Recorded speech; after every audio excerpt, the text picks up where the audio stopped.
మన ఛానల్ని ఆదరిస్తున్న మీ అందరికీ యేసుక్రీస్తు నామమున శుభాది వందనాలు. ఈ లెంట్ డేస్లో దేవుని యొక్క మరణమును, ఆయన శిల్వ త్యాగమును గుర్తు చేసుకొని మనల్ని మనము సరిచేసుకుందాము. హల్లెలూయా. ఆయన అంటున్నాడు, నేను గొర్రెలకు మంచి కాపరిని అని. యోహాను సువార్త 10:11 ఈ వచనము రాయబడి ఉంది. యేసుక్రీస్తు తనను గురించి అనేక రీతులుగా పోల్చుకుంటూ చెప్పుచున్నాడు. ఉదాహరణకు, నేను లోకమునకు వెలుగు అని ఆయన చెప్పాడు.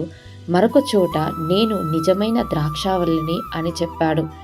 అదే రీతిగా నేను గొర్రెలకు మంచి కాపరిని అని కూడా ఆయన చెప్పాడు. గొర్రెలకు మంచి కాపరిగా గొర్రెల కొడుకు ఆయన తన ప్రాణమును పెట్టాడు. హల్లెలూయా. అయితే శత్రువుల నుండి రక్షించడానికి మంచి కాపరి అయిన యేసుక్రీస్తు తన ప్రాణమును పెట్టాడు. యోహాను సువార్త 10:12 ఈ మాటను మనము చూడవచ్చు. మనము గమనించినట్లయితే గొర్రెలకు ఉన్న ప్రధాన శత్రువులు అడవి మృగాలైన సింహములు, ఎలుగుబంటి మరియు తోడేళ్ళు. పాత నిబంధనలో దావీదు తన గొర్రెలను కాచుకున్నప్పుడు సింహము మరియు ఎలుగుబంటి వచ్చి మందలో నుండి గొర్రెపిల్లను ఎత్తుకొని పోవడానికి ప్రయత్నము చేసినప్పుడు దావీదు వాటిని తరిమి వాటి నుండి తన గొర్రెలను రక్షించుకున్నాడు అని మనకు లేఖనాలు తెలియజేస్తున్నాయి. అదే రీతిగా తోడేళ్ళు కూడా గొర్రెలకు ప్రధాన శత్రువులుగా మనం చూడవచ్చు. అపవాది కూడా సింహముతో పోల్చి చెప్పబడ్డాడు. 1 పేతురు 5:8 మనము చూడవచ్చు. శత్రువైన అపవాది నుండి మనలను రక్షించుట కొరకు యేసుక్రీస్తు తన ప్రాణమును అర్పించాడు.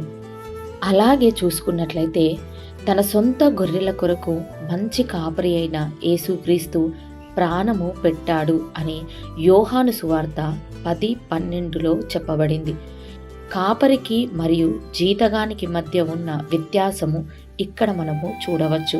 జీతగాడు ప్రమాదం ఏర్పడినప్పుడు తన గొర్రెలను విడిచి పారిపోతాడు, ఎందుకంటే అవి తన గొర్రెలు కాదు. కానీ కాపరి ప్రమాదం సంభవించినప్పుడు పారిపోకుండా తన ప్రాణమును అడ్డుగా పెట్టి గొర్రెలను కాపాడతాడు, ఎందుకంటే అవి తన సొంత గొర్రెలు. ఆయన చేత సృజించబడిన వారందరూ ఆయన మేపు గొర్రెలుగా చెప్పబడ్డారు. ఆయనే మనలను పుట్టించెను, మనము ఆయన వారసులము, మనము ఆయన ప్రజలము, ఆయన మేపు గొర్రెలమని కీర్తన 100 చెప్పబడింది. ఆయనకు స్వంతమైన మన కొరకు యేసుక్రీస్తు తన ప్రాణములు అర్పించాడు. హల్లెలూయా. ఆయన ఇష్టపూర్వకంగా మంచి కాపరి అయి యేసుక్రీస్తు తన ప్రాణమును పెట్టాడు.